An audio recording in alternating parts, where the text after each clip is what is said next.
세계사 뛰어넘기 2권 몽골 제국의 등장부터 유럽 계몽주의 시대까지. 자, 하경이 시작하겠습니다.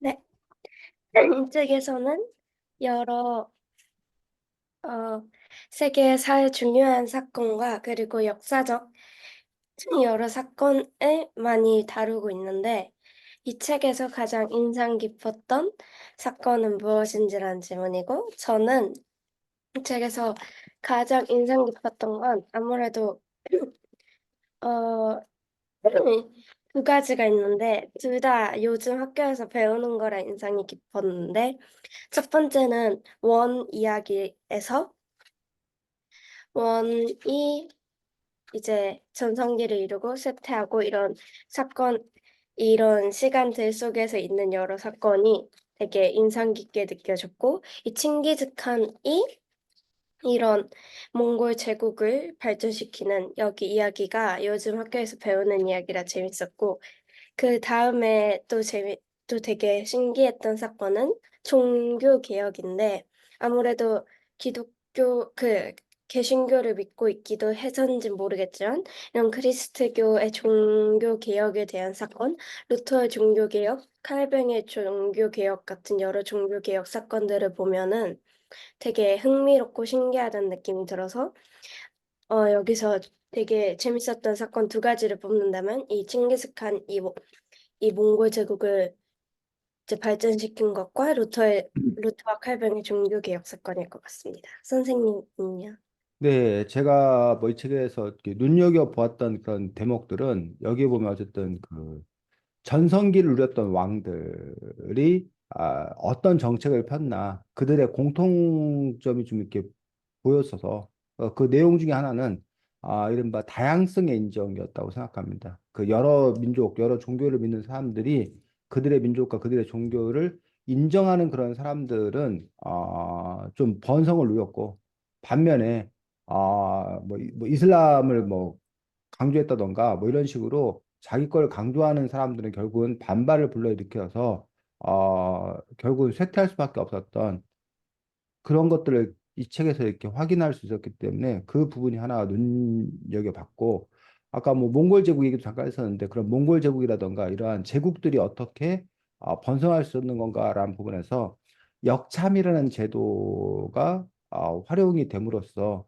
그러면서 제국이 뻗어나갈 수 있었다라는 점들이 이 책에서 이렇게 반복적으로 강조되었던 그런 부분이 있기 때문에 이렇게 교통과 통신이 이런 제국을 지배하는 데 있어서 얼마나 중요한가 뭐 이런 부분들도 좀 이렇게 관심 있게 볼 수 있었습니다.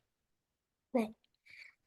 그 다음은 이제 제가 아까 인상 깊게 봤다고 했던 종교 개혁에 대한 이야기인데 여기서 마르틴 루터가 95개조를 발표한 뒤로 이제 유럽인들은 종파가 다르다는 이유로 상대를 해치는 끔찍한 전쟁을 벌이게 되는데 그 뒤에 이제 가톨릭 왕들이 잇따라 죽고 위그노파인 앙리히트 나바르가 왕이 되었는데 이제 어, 가톨릭을 믿는 사람들이 혹시 왕이 보복하지 않을까 두려워해서 이제 파리 시민은 왕이 들어오지 못하도록 도시 입구도 막기도 했다고 나오는데 여기서 앙리 왕은 결단을 내려야 했, 했다고 해서 여기서 질문을 착 안 했는데 자신의 신앙을 포기할 것인가 아니면 왕위를 포기할 것인가라는 두 가지 갈림길 속에 앙리왕은 이제 서게 되는데 만약 자신이 이런 결단을 내려야 한다면 즉 자신의 신앙을 포기할 것인지 왕위를 포기할 것인지 결정해야 한다면 어떤 선택을 할 건지라는 질문이고 저는 어, 사실 많이 고민이 되지만, 만, 만약에 이런 상황에 직접적으로 있다면, 그러니까 만약에 그냥 말한다면 신앙을 포기하지 않을 것이라고 말할 것 같긴 한데, 직접 이 상황에 있다면 아무래도 신앙을 포기할 것 같다는 생각이 강하게 드는데, 왜냐하면 이 시대적 상황 속에서 만약에 왕위를 포기한다면은 이제 이 앙리는 결국은 어렵게 왕이 돼서 종교 전쟁을 끝내기로 결심했으니까 아무래도 이 나라의 평화를 위해서 전쟁을 멈추고 이 왕이 돼서 더 나은 나라를 만드는 게 우선 아니었을까라는 생각이 들어요. 선생님은요? 네. 아, 제가 그 하경이 마음을 편하게 해줄까, 불편하게 해줄까? 어? 하경아, 너의 마음을 편하게 해줄까, 불편하게 해줄까? 어떻게 했으면 좋겠어? 상관 응? 네 별로 마음을 편하게 해줬으면 좋겠어, 불편하게 해줬으면 좋겠어. 불편하게요. 불편하게 해줬으면 좋겠어. 아주 도발적인데. 아유, 하경이 오늘 내일 교회 가가지고 아주 그냥 회개기도 열심히 해야 되겠네. 어? 목사님을 어떻게 보려고 그딴 말 어때? 마음이 불편해? 자, 저 같은 경우에 그 상황에서 저도 왕위를 선택할 겁니다. 마음이 편해? 아, 근데 왕위를 선택하는 이유가 신앙을 포기한다라고 생각하지 않습니다. 그 이유는 과연 이게 카톨릭, 막 구교냐, 아니면 신교냐라고 하는 게 그게 신앙하고 무슨 관계 있는지 사실 저는 이해할 수가 없습니다. 그러니까 결국은 그 뭐라고 해야 되나 종교에 갇힌다고 해야 되나 그 기독교.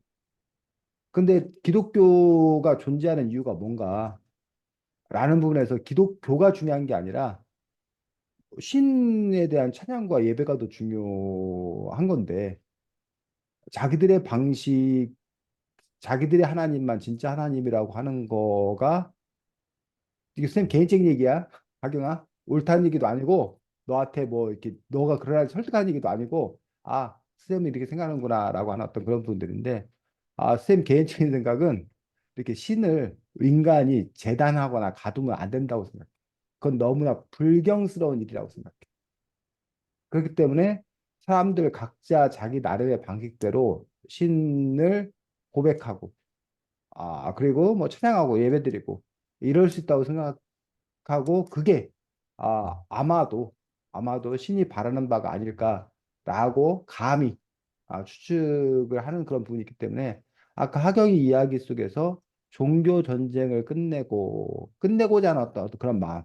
그러면 이 종교 전쟁을 계속 하는 게 하나님 보시기에 더 아름다운 일이냐? 어? 아니면 이 전쟁을 끝내서 평화롭게 사는 게 더 하나님 보시기에 아름다운 일이냐라고 판단해야 될 일이라고 생각이 들고 그 부분에 있어서는 그 전쟁을 끝내는 게 더 아름다운 일일 거다라고 판단하기 때문에 요 왕의 어떤 그런 선택에 대해서 지지합니다. 네.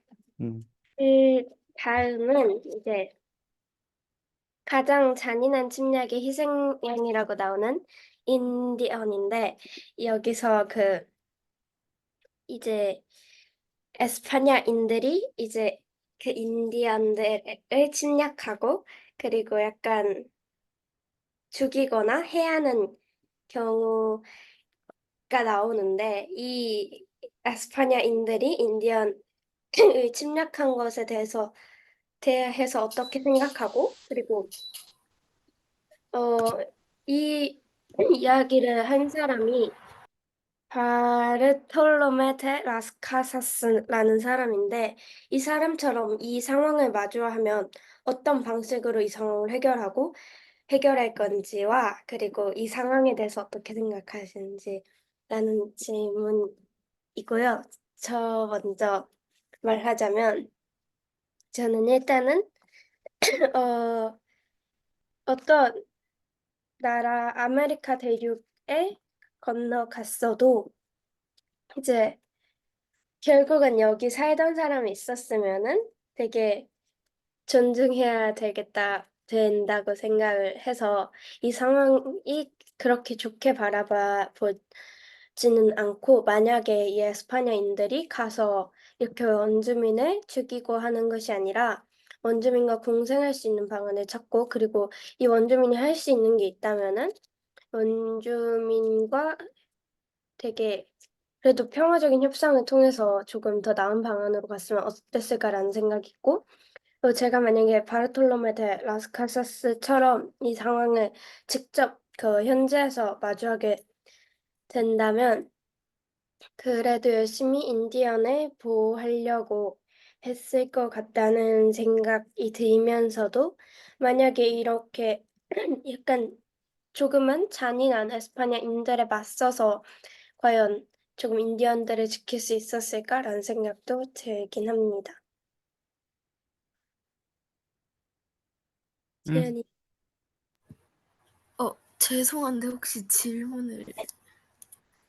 여기서 에스파냐인들은 인디언이 사는 아메리카 대륙에 건너가서 인디언들을 침략하고 죽이기까지 했는데 이런 상황에 대해서 어떻게 생각하고 또 이 상황을 직접 현장에서 마주했다면 어떤 조치를 하려고 노력했을지.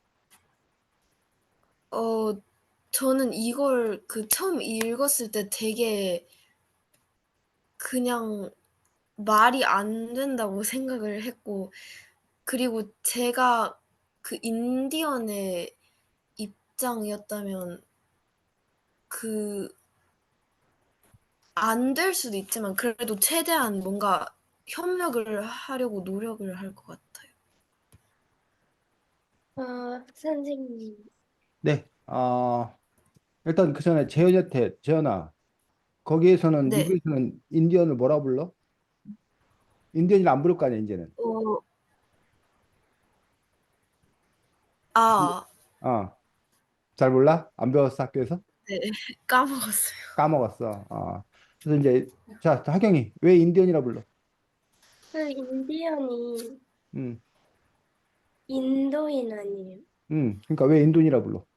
그 이 에스파냐 아무튼 유럽에서 찾아간 사람들이 아메리카 대륙에 갔는데 이게 아메리카 대륙인지 모르고 아시아 인도에 도착했다고 생각해서 인도 사람이란 뜻으로 인디언이라.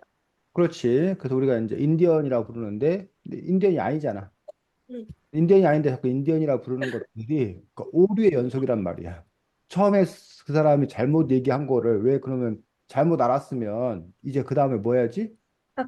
고쳐야지. 왜 그걸 그대로 받았느냐라고 하는 부분에서 문제를 지적하는 사람이 첫 번째고 두 번째 그것보다 더 중요한 거는 그 당사자들이 얼마나 기분 나쁘겠냐는 얘기야. 그 당사자들이 자기가 인디언이 아닌데 인디언이라 불리는 것들이 얼마나 기분 나쁜 일이냐라고 하는 것 때문에 이제 한국에서는 이제 뭐라고 하면 거기 아메리카 원주민 음, 또는 원주민이라는 표현 대신에 선주민 먼저 살았던 사람이 갖고 원주민 또는 선주민이라 부르는 그런 논의가 있거든. 그리고 그렇게 실제로 부르는 경우도 있고 지연아, 뭐, 거기 그런 개념이 있어? 아니면 그 아메리카 원주민들이 뭐 자기 스스로를 부르는 뭐 그런 명칭이 있다고 들었어? 아니면 기억이 아, 안 나? 생각이 나는데 음, 네이티브 아메리칸이라고 음, 그냥 음, 그 나라에 원래 음. 거주하고 있었던 원래 사람들이. 먼저 호자했던 사람들 네. 그렇게 이제 부른다. 그렇지. 그래서 이제 우리가 콜럼버스가 아, 이른바 대서양을 항해할 생각을 하는 거지. 근데 콜럼버스가 대서양을 항해할 생각을 하는 이유는 뭐야? 돈을 응? 뭐라고? 하경아? 돈 응. 그 나라에 가면 돈을 벌 수 있게 약간 그날에 가면 돈을 벌 수 있다고. 근데 왜 대서양으로 이렇게 그 서쪽으로 가려고 했냐고. 동쪽으로 갈 수 있는데. 왜?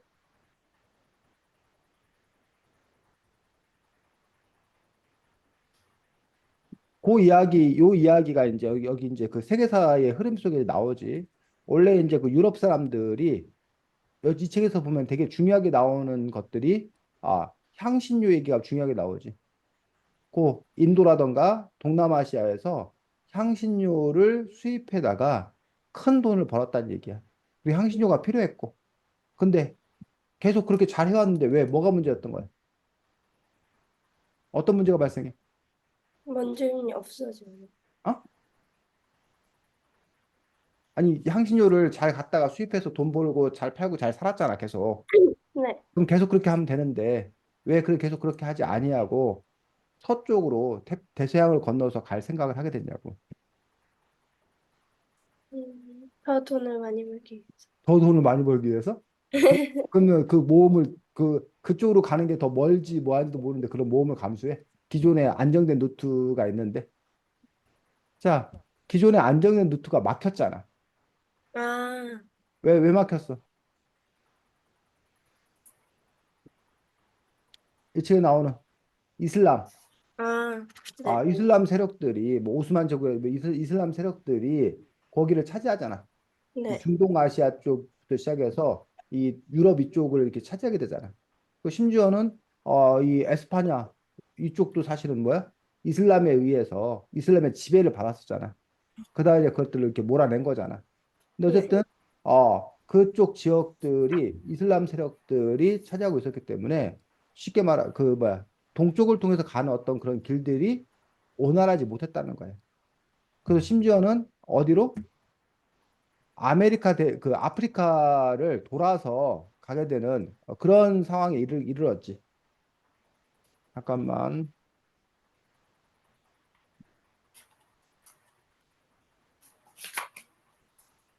세계 지도가 자 보겠습니다.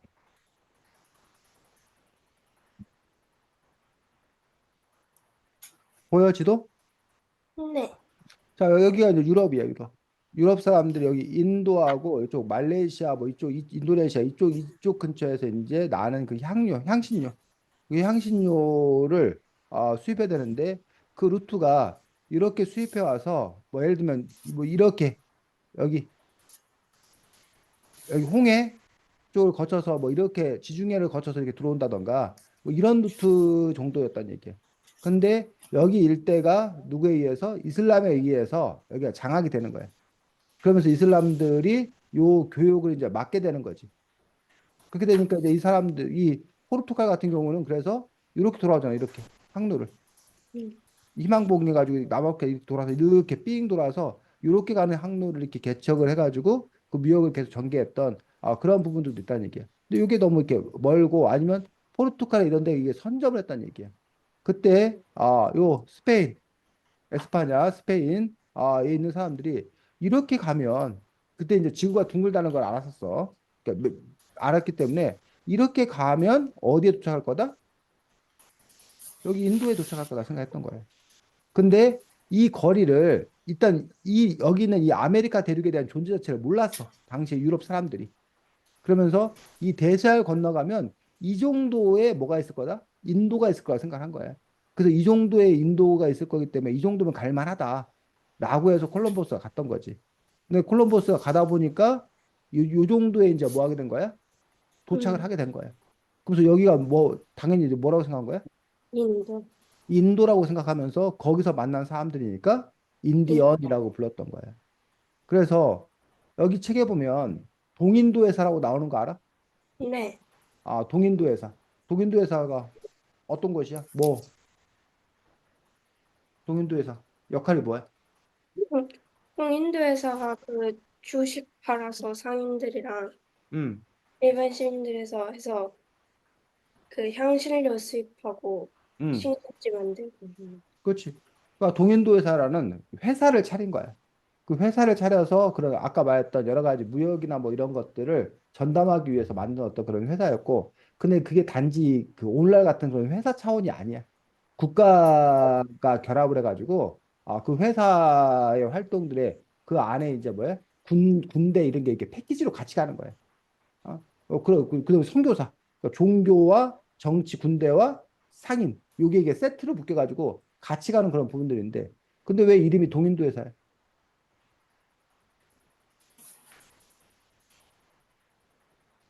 재현아, 왜 이름이 동인도 회사야?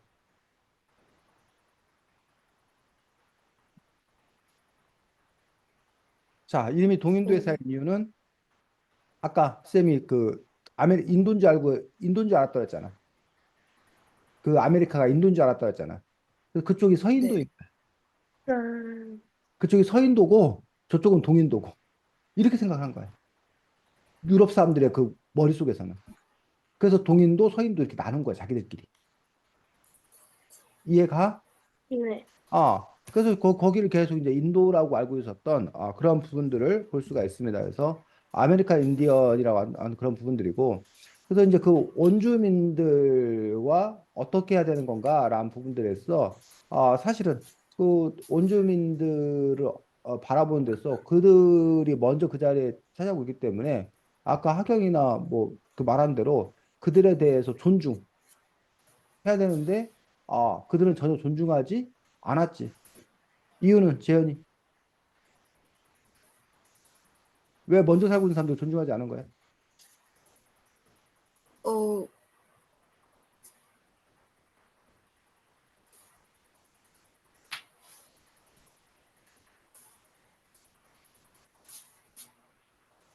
왜 그, 그들은 존중하지 않은 거야? 재현이.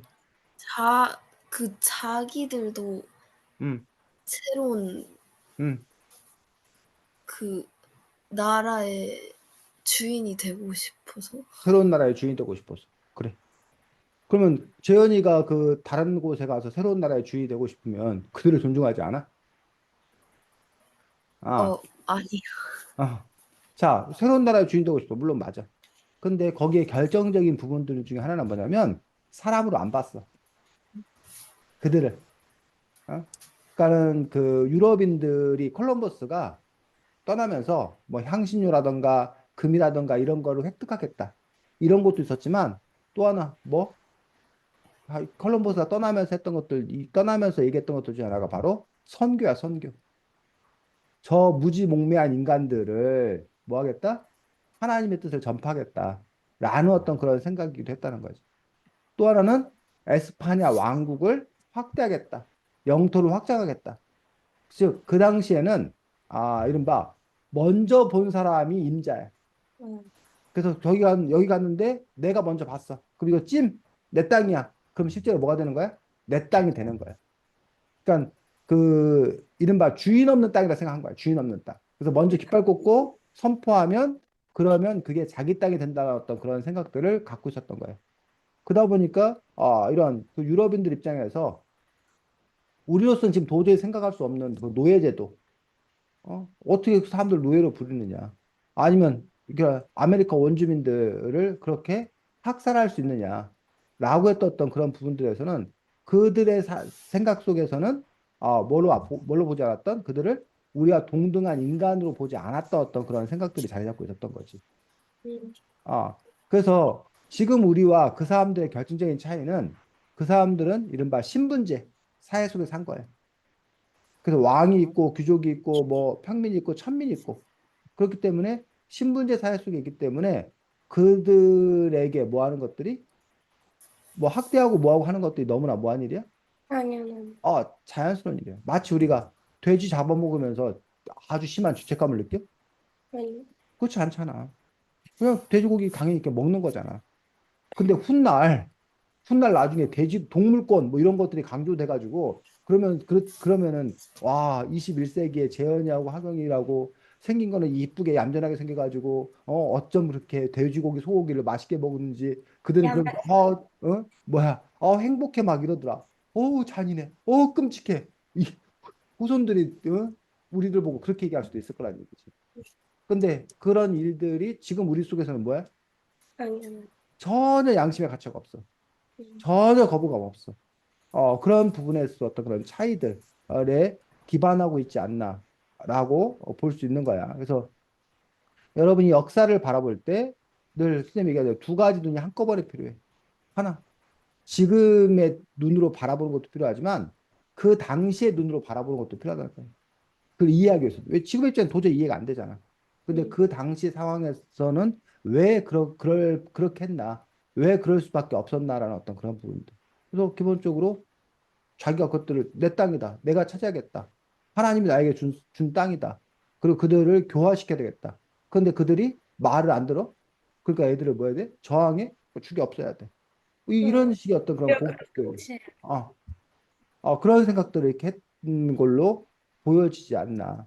그런데 그러면 그것에 대해서 우리가 그걸 당연하게 여길 거냐? 아니란 거지.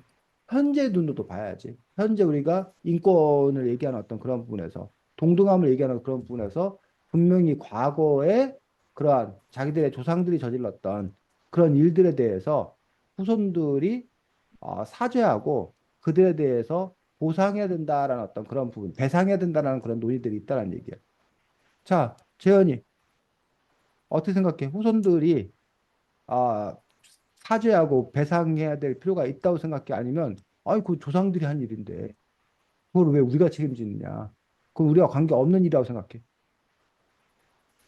어, 그 뭔가 조상들이 응, 어떤 나쁜 일을 저질러서 그로 인해서 응, 어떤 문제가 발생한 걸 응, 배웠으면 앞으로는 그런 일을 하지 않아야겠다. 약간 그런 건 있어야 되긴 하는데 굳이 그 응, 조상이 저지른 일을 응, 직접적으로는 응. 그런 책임은 없다고 생각해요. 앞으로 하지 않는다. 교훈과 결심만 하면 되지. 과거 일에 대한 네. 책임은 질 필요가 없다. 재현 입장은. 네. 하경이는. 저도 재현이랑 비슷한 입장이긴 한데, 약간,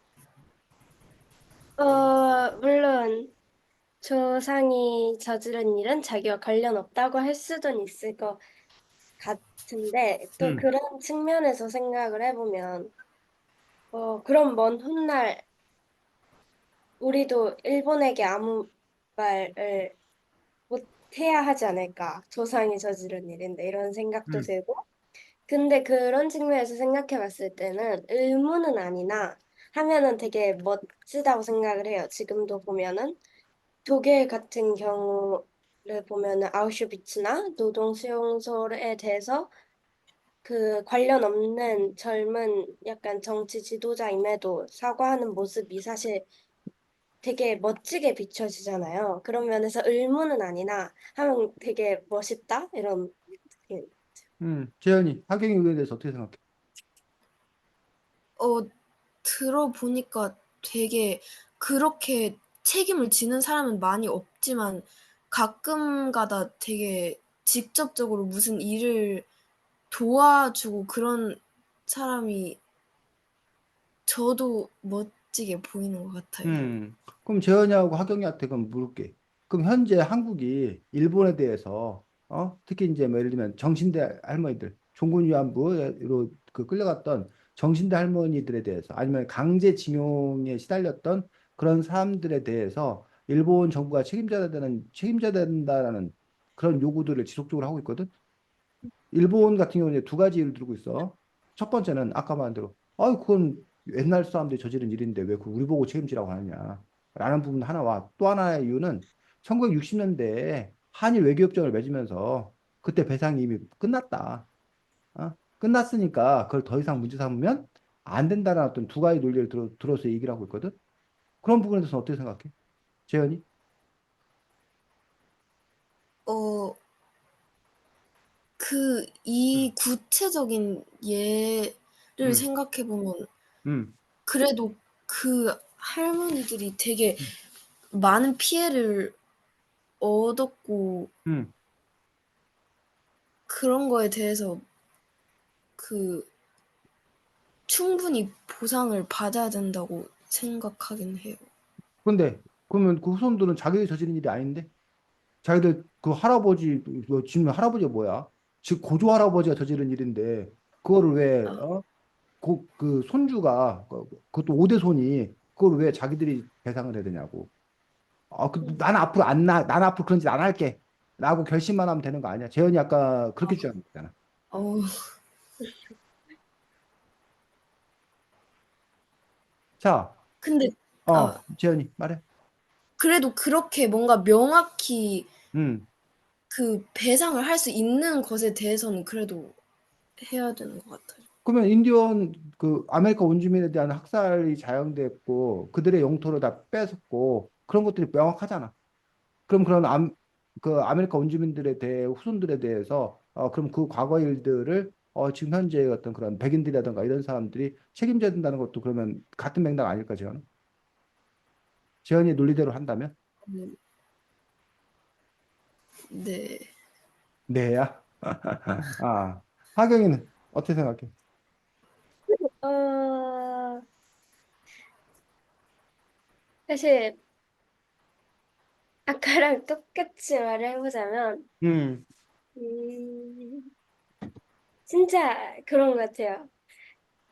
그들이 주장하는 것처럼 의무는 아닌 건 사실이니까, 음, 의무는 아니나, 약간 그런 거 있잖아요. 사람이면, 약간 양심에 따라 조금 해줬으면 좋겠지만, 그거를 우리가 되게,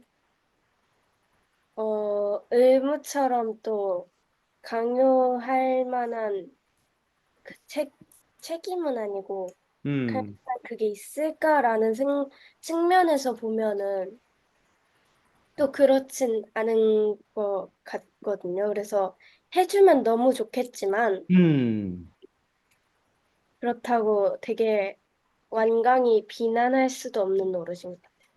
자, 하경의 주장에 대해서 또 반박하는 사람도 있습니다. 그 논리도 한번 선생님 소개를 해볼 테니까 한번 들어보라는 얘기. 자, 뭐냐? 그 후손들은 우리가 저지른 일이 아니다. 그러니 우리의 책임이 아니다라는 게 기본 주장이잖아.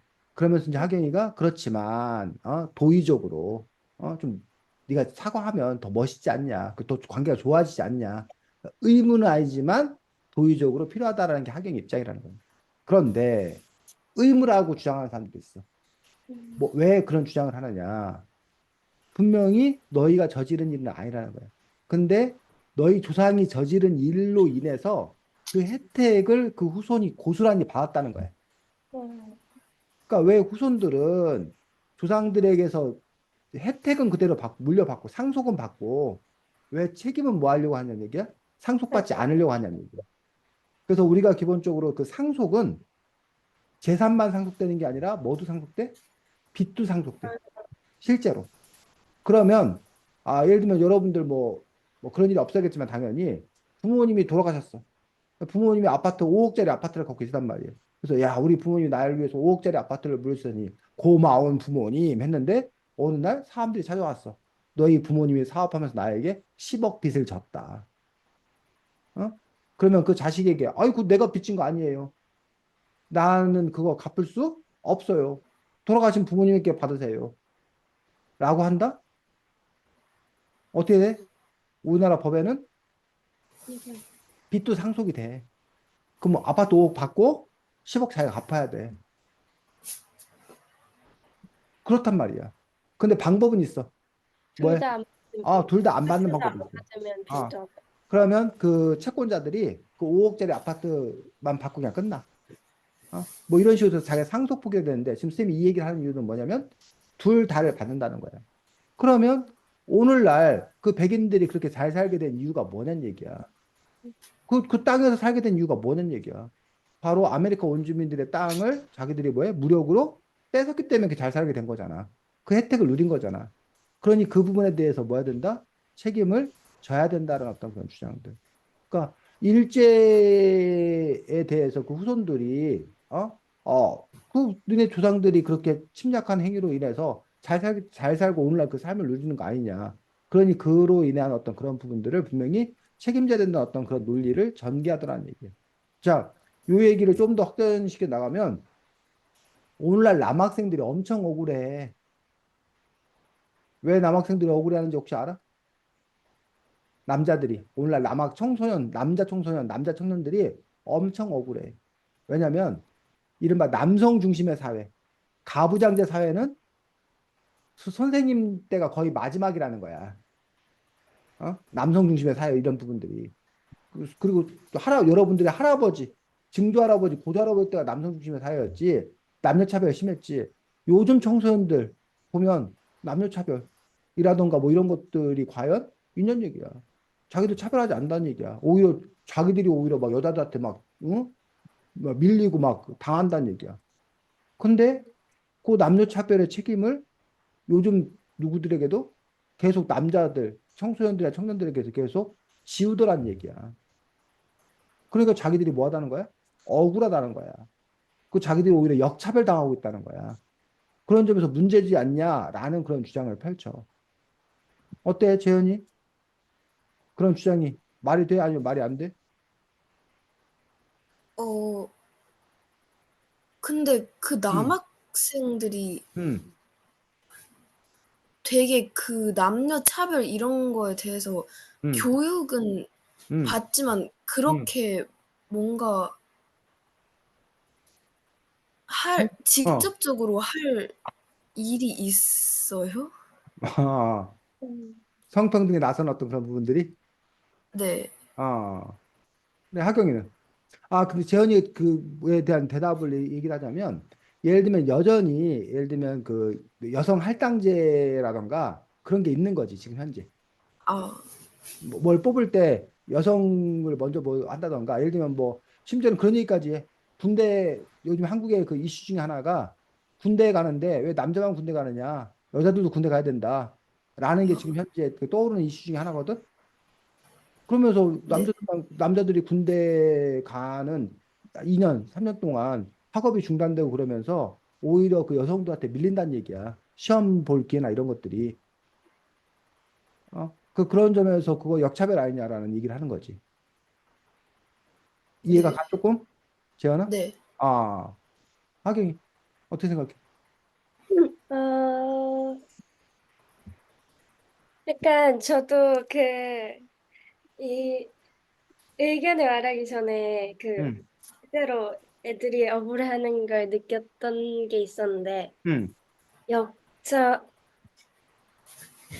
작, 아니, 올해 초반에 응, 수다 시간에 응, 수업이 조금 진도가 저희가 다른 반보다 빨라서 시간이 남는 데 응, 있었는데, 그때 세바시, 응, 하는 시간 응, 15분에서 응, 그 그런 게 있었어요.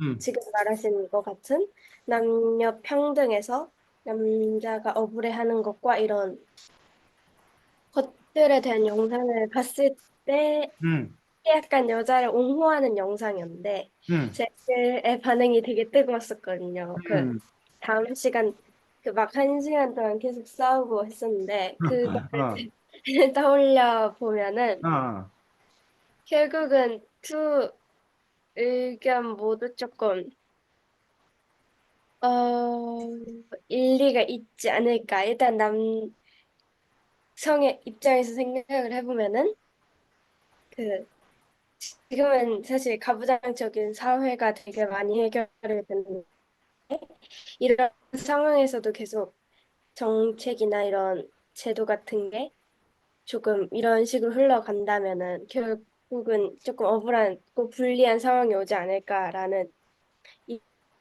입장 인 것 같고 여자는 지금 아직도 회사에는 약간 남자 상사의 비율이 많다. 그러니까 여성 응, 할당제가 필요하다 이런 입장도 있어서 그냥 한번 보자면은 지금 상황에서 사실 남자 상사의 비율이 많은 것도 사실이고 응, 그래서 이런 제도를 조금 한번 지켜보다가 이제 완전히 약간 완화됐다 싶으면 멈춰야 되지 않을까. 그러니까 그 타이밍이 되게 중요할 것 같아요. 아니면 응. 다시 그 가부장적인 사회가 다른 성별로 바꾸는 게 되지 않도록 그 타이밍을 잘 맞추는 게 되게 중요할 것 그렇지. 그래서 그 부분에서 어쨌든 성평등이라는 어떤 그런 목표를 달성해가는 어떤 그런 과정들 속에서 분명히 어느 한 단면만을 띄워놓고 보면, 떼놓고 보면, 역차별처럼 보여지는 어떤 그런 측면들도 있더라는 얘기예요. 그런데 그것들이 전체적인 역사적 맥락이라든가 이런 것들을 놓고 봤을 때는 분명히 그런 점에서 감당해야 될 그런 목들이 있지 않나라는 그런 주장도 있는 거고. 그러다 보니까 어쨌든 최근들의 그런 논의가 이 책에도 그 나와. 아프리카가 왜 가난할 수밖에 없나? 또는 영국의 그런 유럽의 산업혁명, 유럽의 부강을 이끄는 그 원동력이 뭐라고 이 책에서 설명하고 있는지 혹시 기억나? 이 책에서. 자, 같아요. 삼강무역 기억나? 삼강무역? 아, 네. 재현이 이 책에서 삼강무역에 대한 설명 나왔던 거 혹시 기억나? 안 나요. 안 나? 하경이. 그 여기서 유럽이랑 설명하면서 음, 해외 지역에서 음, 무역하면서 이렇게 삼각으로 들어가고 있는 거. 그 삼각무역이 보면, 아프리카에서 노예나 이런 걸 그래. 뭐, 여기 잠깐 보면 유럽의 삼각무역 해가지고, 블로그 보여? 헐, 이미지를 보려고 했더니 이미지가 없대. 여기 그냥 작은 걸로 보자. 여기 보여? 혹시? 네, 이미지 보여? 네, 재현이도 보여? 그래서 여기 네. 유럽, 영국과 이쪽에 중남미, 카브리아 이쪽, 남미 쪽과, 그다음에 이쪽에 아프리카에서 유럽에서는 면직물, 총기 이런 것들을 수출을 해. 대신 그걸 갖다 주고 뭘 잡아? 뭘 잡아? 흑인 노예. 흑인 노예를 잡아다가 이거를 이쪽으로 갖다가 팔아. 여기서 흑인 노예를 팔아서 받은 돈으로 설탕, 담배, 면화 같은 것들을 다시 수입을 해와. 그래서 요게 이게 삼각무역, 삼각형으로 이루어져서 삼각무역이라고 한다는 거예요. 그래서 이 책에서는 뭐라고 설명하고 있냐면 아프리카의 흑인들을 잡아다가 여기 아메리카에서 그 사탕수수 농장 또는 목화 농장 이런 거대한 농장의 일꾼들이 필요했던 거예요. 일할 음, 사람들이. 그 일할 노동력들을 이 아프리카 사람들을 잡아다가 여기다가 갖다 한 거란 얘기예요. 그러다 보니까 실제로 아프리카에는 뭐 할 사람이 없었던 거예요? 일할 사람이 없었다는 거예요. 그러면서 아프리카가 이렇게 그 사람도 빼앗기고 자원도 빼앗기고 그러면서 아프리카가 발달할 수 있는 기회 자체가 사라져서 그래서 아프리카가 가난하다는 거예요. 근데 우리는 보통 아프리카가 가난한 이유를 아프리카 사람들이 뭐 해서 어리석어서 미개해서 그래서 아프리카 사람들이 가난하다라는 식으로 얘기하는데 과거 역사를 거슬러 올라가면 아프리카의 어떤 그런 문명이나 문화가 더 다른 나라에 비해서 결코 뒤지거나 하지 않았다는 어떤 그런 논리를 들어서 이 아프리카 사람들의 문제가 아니라는 거예요. 이 구조의 문제지. 자, 또 여기서 보면 이 삼각무역을 통해서 이 유럽은 엄청난 부를 획득하게 돼. 거기다 보면 여기 그 예를 들면 여기 면화, 아까 목화 이런 거를 수입해다가 그거를 면직물로 바꿔서 엄청나게 큰 이익을 얻는다는 얘기야. 이 과정에서 그러한 자본과 기술 이런 것들이 뒷받침이 되어서 나중에 이것들이 뭐해? 산업혁명이 되고 오늘날 유럽이 이른바 세계의 판도를 뒤흔드는 경제 강국이 될 수 있었던 그런 부분들이 이때 얻은 그 미천이었다는 거예요. 그 전까지는 그 유럽의 세계가 예를 들면 중국이나 뭐 이런 부분들에 비해서 결코 유럽의 문명이 더 우수한 문명이 아니었다는 거예요. 오히려 다른 나라로부터 그 청나라나 이런 나라부터 수입해오고 뭐 이랬던 거지. 근데 그들이 압도적 우위를 차지할 수 있게 된 것도 어쨌든 산업혁명의 계기로 이렇게 하게 되는데 그 부분에서 그 산업혁명의 어떤 그런 밑바탕 자본이나 뭐 이런 것들이 되는 밑바탕이 될 수 있던 그런 부분들이 바로 이런 삼각무역의 결과였다라고 얘기를 하는 거지. 자, 어때? 그게 이 책 저자의 주장이야. 음. 재현이 들어보니 어때? 말 돼? 아니면 우리들이 알고 있다시피 유럽인들이 우수해서 유럽인들이 뛰어나서 그들의 그 과학기술의 어떤 그런 열정과 투자에 의해서 그것들이 가능했다. 그리고 아프리카는 아시아인들은 게으르고 미개이기 때문에 그래서 그들은 처질 수밖에 없었다. 라는 것들이 기본적인 유럽인들의 어떤 그런 생각이었다는 얘기예요. 그리고 우리가 세계사나 이런 것들을 배울 때 뭐의 관점에서 유럽의 관점에서 세계사를 바라보다 보니까 그러한 그 뭐야, 주장들을 너무나 쉽게 받아들여 왔다는 거죠. 근데 이 책에서는 그 원인들을 좀 다르게 해석하고 있다는 거예요. 어떻게 생각해, 재현? 이러한 논의들에 대해서. 그래도 그 음, 삼각형으로 무역이 음, 되게 영향이 컸던 것 같아요. 음. 하경이. 그래도 이제 여러 가지 이유가 있었겠지만 음, 그중에 그게 비중이 큰 이유 아니었을까 이런 생각이 들어요. 그렇지. 여러 가지 이유가 있었다는 것들. 그래서 그런 점에서 여러분들이 일단 첫 번째, 여러 가지가 이유가 있었다는 것들을 생각해 본 것도 중요하고, 두 번째, 그 여러 가지 요인들 중에서 이른바 더 중차대한 요인은 뭐고, 부차적인 요인은 무언가를 여러분이 생각해 보는 게 대단히 중요하고, 세 번째는, 그런데 왜 어떤 사람들은 중차대한 요인이라고 여겨지는 것들이 서로 뭐 할까? 다를까? 그들은 그렇게 그런 입장을 내세우는 까닭은 도대체 무엇인 건가? 이런 부분도 여러분들이 함께 생각해 볼 필요가 있다는 거예요. 그래서 어쨌든 아메리카 원주민에 대해서, 그래서 이제 이 책에서는 그게 나오지 않았는데, 왜 아프리카를 도와야 하는가? 라는 점에서 그것들이 동정심, 아까 우리 하경이가 멋져 보이려고, 뭐 의무는 아니지만, 이렇게 뭐야, 자비심 이런 거에 발로로 아프리카를 도와야 된다라고 얘기하는데 어떤 사람은 아니다, 난 지금 동정을 바라는 게 아니다, 자비를 바라는 게 아니다. 우리 조상들을 너희들이 데려가는 바람에 우리가 뭐야, 노예로 잡아가는 바람에 우리가 발전하지 못했고 우리 것들 너희들이 많이 뺏어갔으니 그걸 뭐 해놔라? 배상해라. 되돌려놔라. 라는 정당한 권리, 정당한 요구라고 하는 어떤 그런 주장들도 있더라는 얘기예요. 그러니까 그런 부분들에서 과연 이것들이 정당한가?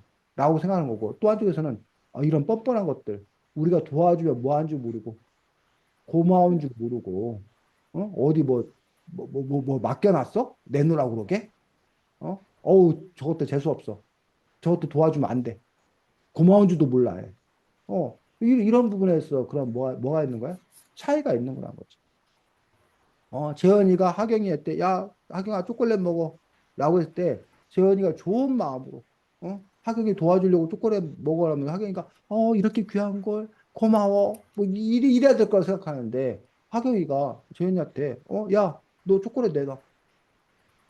너 그때 옛날에 뭐 했었잖아. 너 초콜릿 좀 내놔. 라고 하는 어떤 그런 부분들에서 하경이가 재현이에게 초콜릿 받는 것들이 하경이의 정당한 권리인 건가?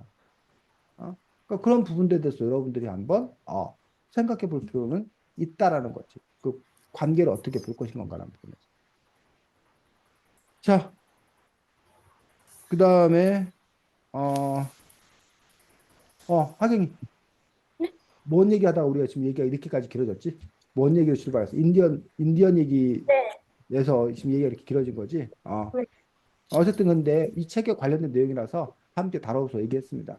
또 여기까지. 여기까지. 자, 그 전에 재현이 오기 전에 종교개혁, 종교전쟁 얘기 잠깐 했었는데 그 얘기도 잠깐 살펴보고 나서 또 재현이가 진행하도록 하겠습니다. 아, 자, 재현이는 종교가 혹시 있어? 카톨릭이요. 재현이는 카톨릭이야. 하경이는 신교야, 개신교야. 자, 그래서 이 책에 보면 커다랗게 중요한 종교들 뭐뭐가 나와. 이 책에는 이 책에 나오는 종교들, 중요한 종교들 뭐 나와? 크리스트교, 일단 기본적으로 그리스도교 나오고 또 이슬람, 이슬람교 나오지, 이슬람교. 또 그리스도교, 이슬람교가 대부분 나오고 이 책에는 불교 얘기는 거의 안 나와. 그 다음에 좀 나오는 게 힌두교 얘기가 잠깐 나와. 어디 얘기할 때? 어느 나라 얘기할 때? 인도.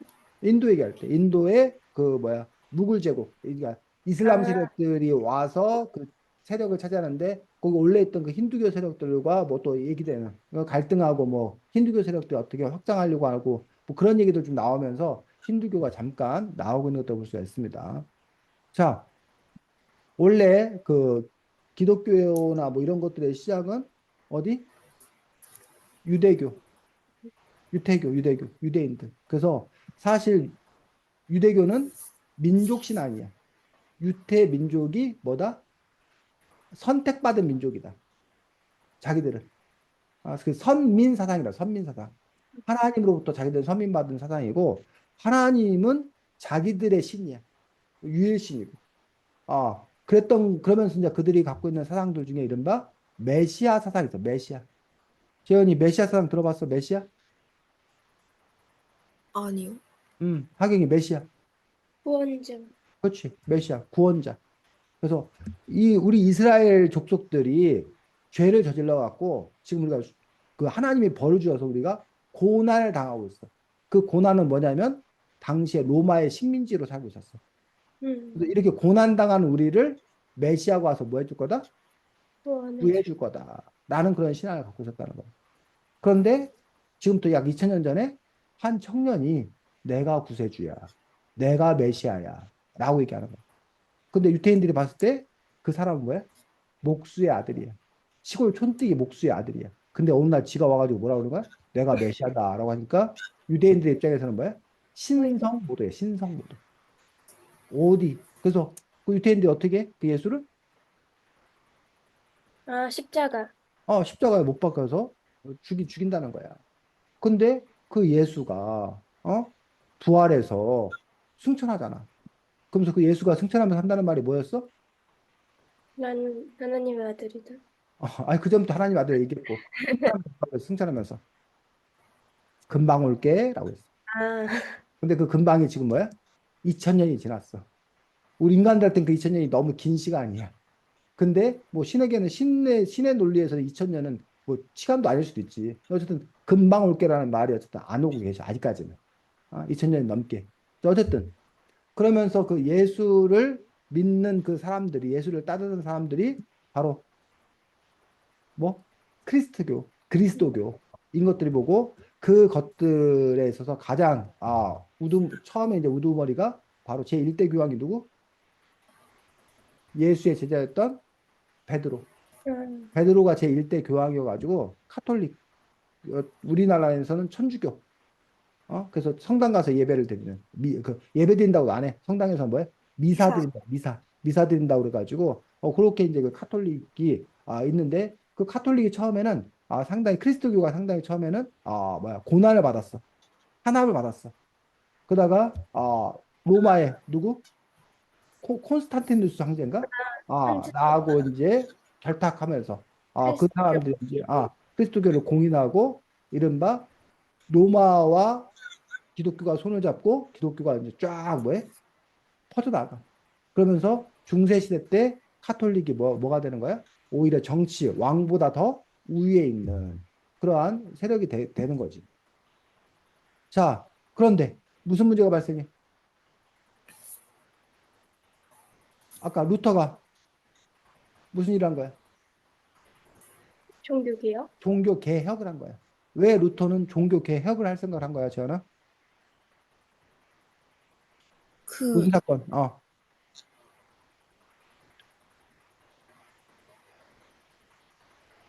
자, 절대 권력, 너무 말해.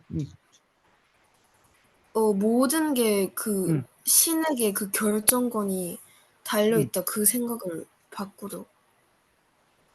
그래? 루터가 모든 게 신에게 결정이 된다는 게 바꾸려고? 그건 루터도 동의하는 거 아니야? 하경이, 루터가 왜 종교 개혁을 해?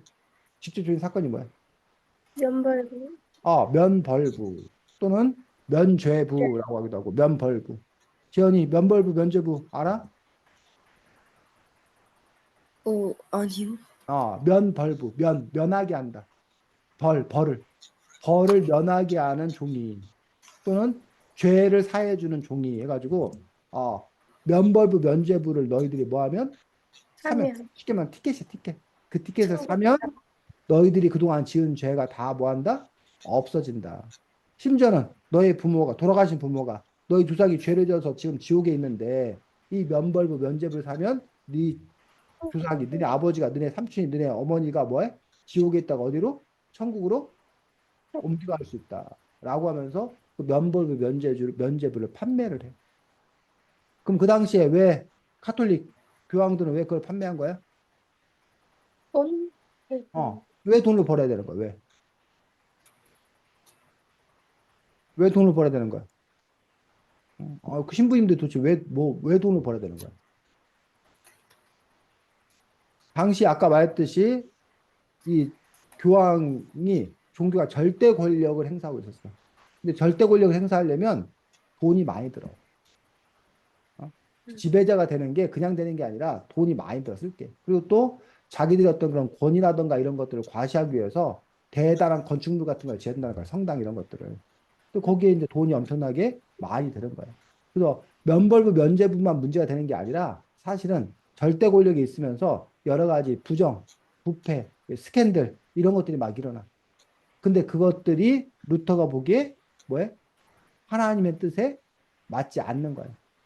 성경의 가르침에 어긋나는 거야. 그래서 루터가 그 당시에 카톨릭의 잘못을 낱낱이 적어가지고 그걸 쉽게 말하면 대자보로 붙이는 거지. 그러면서 뭐가 일어나? 종교 개혁이 일어나. 그래서 루터가 한 또 중요한 일이 그 전까지 성경이 무슨 언어로 써 있었어? 그 전까지는 성경이 라틴어로 썼어. 라틴어가 쌤 모르는데 어쨌든 되게 어려웠대. 그러니까 오늘날 우리들로 말하면 옛날 쓰던 말. 그래서 라틴어를 배우는 게 무척이나 어려운데 그러다 보니까 라틴어를 배운 일부 신부님들만 그 성경을 읽을 수 있었어. 그 신부님들이 그렇다니까 할 말이 없는 거야. 다른 사람들이. 근데 그거를 루터가 독일어로 번역해서 독일어를 아는 사람이라면 누구나 뭐 할 수 있도록 읽을 수 있도록 한 거야. 그러다 보니까 그 교황과 신부님들의 정보의 독점이 깨진 거야. 그러면서 사람들이 성경에 그 면불부익이 없는데요. 이렇게 이제 뭐해? 항의하게 되는 어떤 그런 부분들. 그러면서 개신교, 신교 고쳐서 새롭게 하나님을 믿겠다고 하는 게 개신교야.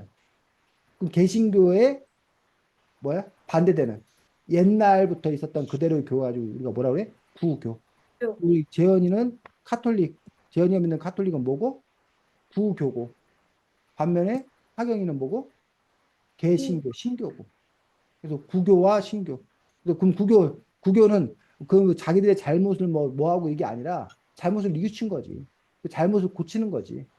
대신 그건 그대로 유지하겠다는 거야. 즉 쉽게 말해서 아파트가 오래됐는데 그 아파트를 그냥 뭐만 해서 리모델링만 해서 계속 살겠다는 거야. 그게 카톨릭이야. 근데 신교는 이거 낡아서 리모델링 해봤자 소용없다. 아예 뭐 하자? 때려 부수고 다시 새롭게 짓자. 새 아파트 져 나간 게 신교야. 근데 이제 그 신교 중에서 다시 이제 뭐라는 거야? 나뉘어 여러 생각들이. 그러면서 이제 루터파도 나오고 칼빈파도 나오고 이 책에는 안 나왔는데 웨슬리라는 어떤 그런 사람이 감리교도 세우고 그다음에 무슨 뭐 성결교라는 것도 있고 침례교라는 것도 있고 여러 종파로 이제 나뉘게 되는 그런 부분을 볼 수 있고 반면에 재현이가 믿는 그 부교 카톨릭은 여전히 그 시스템이기 때문에 로마에 있는 바티칸 시국의 교황청을 중심으로 전 세계가 단일한 조직을 가져 부교를 반면에 신교는 그렇지가 않고 개별 교회로 이렇게 교단으로 나누게 되는 그런 부분들을 볼 수가 있습니다. 근데 이런 종교 개혁이 종교의 문제로서만 끝나는 것이 아니라 뭐 정치 권력과 문제가 돼. 왜냐면 그 당시에 왕이 자리 잡고 있었는데 그 왕은 부교와 손을 잡고 있었어. 왕과 카톨릭이 손을 잡고 있었다는 얘기야. 그런데 그런 그 기본 질서 체계 속에서 이른바 부르주아들, 그 신흥 부자들, 새롭게 부자가 된 사람들은 기존의 질서 속에서는 자기들의 위치가 없어. 그러다 보니까 기존의 질서를 뭐 해야 돼? 깨야 돼. 기존의 질서를 깨야 되는데 그러면서 누구는 요 신흥 부르주아들은 신흥 부자들은 누구랑 손을 잡은 거야? 신교랑 손을 잡은 거야. 그러면서 그것들이 이제 뭐가 되는 거야? 전쟁, 종교 전쟁으로 발전하게 되는. 그러면서 그 전까지는 사람들이 국가라는 생각이 별로 없었어. 자기 지역 뭐 이런 개념이었어.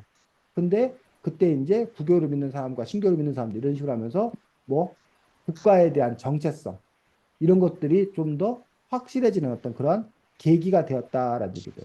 그래서 단지 어떤 그런 종교 개혁이 종교에만 머무는 것들이 아니라 정치적인 측면, 군사적인 측면 이런 여러 가지 측면으로 함께 또 이렇게 발달했던 그런 부분들을 볼 수가 있습니다. 또 하나 그 칼뱅은 오늘날 그 하경이가 장로교 다니나? 네. 뭐 무슨 장로교회 뭐 무슨 감리교회 무슨 침례교회인데 그 장로교회가 기본적으로 칼뱅이즘에 입각을 해. 근데 이제 칼뱅이즘에서 중요한 것들이 바로 이제 그 전에 다른 게 여러 가지가 있는데 크게 다른 것들 중에 하나가 바로 돈에 대한 생각이에요. 돈. 그러니까 루터나 이런 사람들은 돈에 대해서 좋지 않게 생각해 쉽게 말하면. 그런데 칼뱅은 돈을 벌 너가 열심히 일해서 돈을 벌어라. 네가 돈을 잘 번다라면 그건 하나님이 너를 뭐 했다는? 를 받은 것이. 축복했다는. 은혜를 줬다는 증거다라는 거예요. 그래서 아까 선생님이 그 신흥 부르주아 새롭게 부자가 된 사람들이 그 전까지는 부에 대해서 나쁜 걸로 생각했어. 그러니까 하나님과 돈을 함께 숭배하면 안 된다고 생각했어. 그래서 예수의 가르침에도 보면 그 부자들이 무슨 뭐 천국에 가는 거는 낙타가 바늘구멍에 들어가는 것보다 더 어렵다고 할 정도로 부에 대해서 별로 좋지 않게 생각하는 그런 부분이 나온다는 얘기예요. 근데 칼뱅이 아니다. 오히려 그 축복이다. 돈 많이 벌어라. 라고 하면서 그 사람들이 자기들의 어떤 행위에 대해서 정당성을 부여받게 되는 그런 것들과 맥을 같이 하던 부분들을 볼 수가 있다는 거지. 그래서 어, 이러한 종교개혁, 종교전쟁, 이러한 부분들이 갖는 어떤 그런 의미들. 그러면서 이제 이른바 자본주의가 본격적으로 발전할 수 있는데 바로 이 칼뱅이즘, 칼뱅이 어떤 그런 생각들이 상당히 중요한 그 밑바탕이 되는 거예요. 근데 이제 또 좀 다른 게 있어. 우리가 돈 하면 또 바로 이제 뭘 생각하냐면 흥청망청. 음, 어? 뭐 돈 많은 부자니까 막 소비 사회 막 이런 걸 막 생각을 해. 과시. 근데 칼뱅은 또 그건 아니야. 칼뱅은 돈은 많이 버는데 그 돈을 다 뭐 하라는 거야? 저축하고 근검하고 절약하고 뭐 이렇게 얘기해. 또 엄격한 그 뭐야 성경에서의 가르침대로 엄격한 가르침을 살아가고 향락 그다음에 뭐 이렇게 뭐야 그 쉽게 말하면 막 춤추고 노래하고 놀고 이런 거 칼뱅이지만 아주 싫어해. 이런 걸 타락이라고 생각해. 그러니까는 선생님 생각에 칼뱅은 돈 벌어서 뭐 하지? 돈 버는 것만 그냥 열심히 벌어. 근데 사람들이 돈 버는 이유가 뭐 하려고? 잘 놀라고 돈 버는 거잖아. 많은 사람들이 펑펑 쓰고 싶어서. 근데 펑펑 쓰는 거에 대해서는 뭐 한다는 거야? 반대한다는 거야, 칼뱅. 그래서 실제로 그 자본주의가 발달할 수 있었던 이유들이 돈만 열심히 버는 거야. 그리고 그 투자해서 돈을 더 벌어. 그러다 보니까는 경제가 뭐 하게 되는? 발전하게 되는 중요한 어떤 그런 계기가 됐던 그런 부분들이 바로 칼뱅이즘 어떤 그런 사상들이 그 밑바탕에 자리 잡고 있는 것들을 볼 수가 있습니다. 자, 재현이는 아, 뭔 얘기를 네. 하고 싶어? 그 이 책에서 음, 그 많은 국가들이 그 탄생을 하고 또 음, 멸망하기도 하는데 그 어떤 국가가 오래 번영하거나 아니면 그 오래 살아남을 수 있는 그런 조건에 뭐가 있는지 물어보고 싶었어요. 음, 하경님.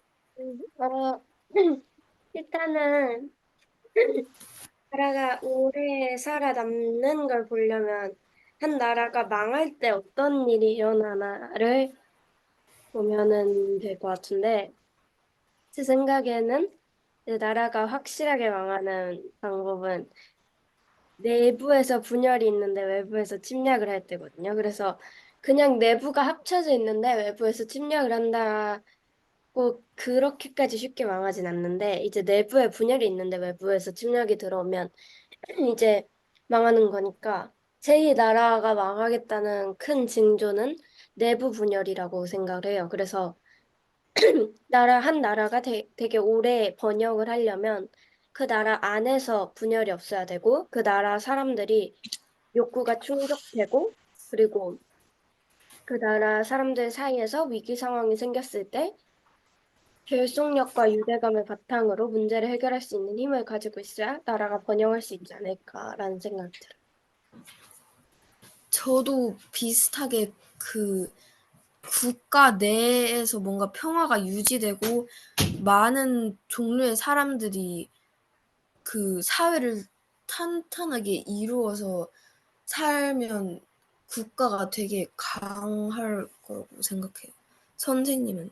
네, 저도 그 부분을 제가 보면서 이렇게 눈여겨 봤었는데 어쨌든 이른바 그 다양성에 대한 존중이라는 부분들이 상당히 중요하지 않나. 그다음에 그 이 책에서 어쨌든 뭐 역사다 보니까 이른바 리더, 왕의 어떤 그런 역할들에 대해서 얘기를 했었는데 그런 점에서 이제 어떤 좋은 정책을 펴내는 것들, 그 좋은 정책이라고 하는 어떤 그런 부분들이 그 구성원들의 삶이 안정 될 수 있도록 하는 것들. 그다음에 이제 그 구성원들이 뭔가를 해보고자 하는 어떤 그런 욕망, 욕구들을 불러일으키는 것들, 이런 것들을 생각하는데 그것들은 꼭 국가뿐만이 아니라 여기도 마찬가지지. 지금 우리가 이렇게 모여서 수업을 하는데 수생 입장에서 우리 이 모임이 잘 되려면, 이 수업이 잘 되려면, 동기 유발을 잘 하고, 그래서 야, 우리 서로를 존중하고, 우리가 뭔가 이걸 했을 때 뭐 보람을 느끼고, 이런 것들이 잘 되었을 때, 이 모임이 더 흥하게 되는 거고. 근데 그렇지 아니했을 경우에는 아까 이제 학영이가 이제 멸망하게 된 어떤 그런 이유들에 대해서 또 진단들을 또 잘 해줬는데 내부가 왜 분열할 수밖에 없는 건가? 결국은 어, 자기들이 권력을 찾아오겠다는 어떤 그런 너무 이렇게 심한 어떤 그런 욕심들, 또 이제 상대를 인정하지 않는 어떤 그런 태도들, 그러면서 이제 절대적으로 자기들한테만 이렇게 이끌려고 하는 어떤 그런 부분들, 그런 부분들이 있지 않나 싶습니다. 그래서 그 외에도 조직을 어떻게 잘 할 건가라는 점에서 이 책에 보니까 이제 거대한 제국이 되었을 때, 뭐 자기가 직접 지배하는 어떤 그런 곳들. 그 다음에 관리를 파견해 가지고 그래서 이제 간접적으로 지배하는 어떤 그런 경우들. 그리고 아예 보내지 아니하고 그냥 조공만 받는 형태의 어떤 그런 부분들에서 그런 점에서 이제 어쨌든 그 한 사람이 모든 걸 다 할 수 없기 때문에 그 가깝고 멀고의 어떤 그런 부분들에 있어서 직접적으로 할 것과 내가 신뢰할 수 있는 사람들을 타겟해서 할 것과 그 다음에 아예 조금 더 이렇게 방치할 것들 이런 것들도 잘 구별하는 것들이 필요하지 않나. 그다음에 아까 이제 제이 들어오기 전에 얘기했었는데 역참이라는 제도를 통해서 이게 정보가 잘 오가야 그래야 원활하게 이렇게 소통할 수 있기 때문에 그런 점에서 이제 서로들 간의 의사소통이 얼마나 제대로 잘 되도록 할 것이냐 이런 것들을 잘 갖춰야 된다고 생각하는데 이것들은 국가뿐만 아니라 기업이나 뭐 이런 가정이나 이런 것도 역시 학교 뭐 이런 것도 다 마찬가지 아닌가 생각했습니다. 네, 저 여기까지요. 네, 수고했습니다. 그래서 여러분들 어쨌든 그 세계사 이런 부분들을 보면서 세계사의 어떤 그런 일들이지만 스미 조금 아까 잠깐 얘기했지만 여러분이 화경이나 재현이가 나중에 뭐 CEO가 되어서 기업을 경영한다. 라고 할 때 그 기업을 어떻게 번성할 것인 건가, 번성시킬 건가라는 부분에서 그 조직을 어떻게 할 거냐, 그리고 그 구성원들의 어떤 그 동기부여 이런 것도 어떻게 할 것인 건가, 그다음에 정책을 어떻게 펼쳐갈 것인 건가, 이런 부분에서 역사 속에서 여러분들의 어떤 그런 교훈을 찾는 것들, 그런 방법을 찾는 것들 이것들도 상당히 좋은 일 아닌가 생각합니다. 그래서 이 책이 쓰기 어쨌든 보게 세계사 책으로서 중학생들이 읽기에 좋다고 생각합니다. 그러니까 너무 어렵지도 않고 너무 막 복잡하지도 않고 그래서 뭐 적당하면서 뭐 나름대로 어떤 그런 그 관점에 이런 것들도 잘 제시하고 있어. 선생님 개인적으로는 어쨌든 마음에 들었던 그런 책들인데 그래서 여러분이 기회가 되면 이게 2권이니까 앞에 1권 뒤에 3권 같이 이렇게 쭉 읽으면 세계사 전체적으로 어떤 큰 줄거리 이런 그 확보할 수 있지 않나 생각이 들고 그 다음에 이제 여러분들이 더 관심 있는 쪽은 좀 더 이제 그 나라 국사를 이렇게 보는 방식으로 해서 여러분들이 알면 되지 않을까 싶습니다. 공부도 마찬가지야. 여러분들이 모든 걸 다 할 수 없어. 모든 걸 다 할 수 없기 때문에 대강의 줄거리를 파악하고 나서 좀 더 이렇게 깊이 들어갈 부분은 여러분들이 또 선택적으로 접근하는 것들이 현명한 어떤 태도라고 생각합니다. 다음 주에는 글쓰기 시간이고, 지난주에 학연이가 안 와서 재현이한테는 쌤이 다음 주 글쓰기에 대해서 열심히 설명했지, 재현아. 기억나? 네, 시 두 편을 골라서. 그래서 그 시 두 편을 고르는 게 일단 첫 번째 과제야. 그래서 하경이의 수준이 보여지는 거지. 재현이의 수준이 보여지는 거지. 여러분이 어떤 시를 내가 추천할 거냐. 그래서 여러분 뭐 교과서나 여러분이 읽었던 시나 아니면 여러분이 새로 뭐 시집 도서관에서 시집을 보거나든가 좋은 시 두 편을 여러분이 고르는 거. 내가 추천하는 시 두 편을 고르는 게 첫 번째 일이고 그 시에 대해서 여러분들이 뭐해? 해설을 써오는 건데 그 시에 대한 해설은 첫 번째 그 시가 무슨 이야기인지 무슨 내용인지를 풀어서 설명해 주는 거. 첫 번째. 두 번째, 그 시가 갖는 그 특징들, 뭐 비유법인을 사용되었나, 뭐 시어가 어떤 상징이나 이런 그 시 자체에 대한 특징들. 세 번째는 그 시를 쓴 시인에 대한 배경, 시인에 대한 설명들. 네 번째는 그 시가 갖는 오늘날 우리들에게 어떤 의미를 갖는지, 그 시가 갖는 의미에 대한 설명들. 끝으로는 그 시에 대한 평가들. 이 다섯 가지 요소를 잘 자기가 섞어서 그래서 그 시에 대한 전체적인 해설들을 작성하는 것.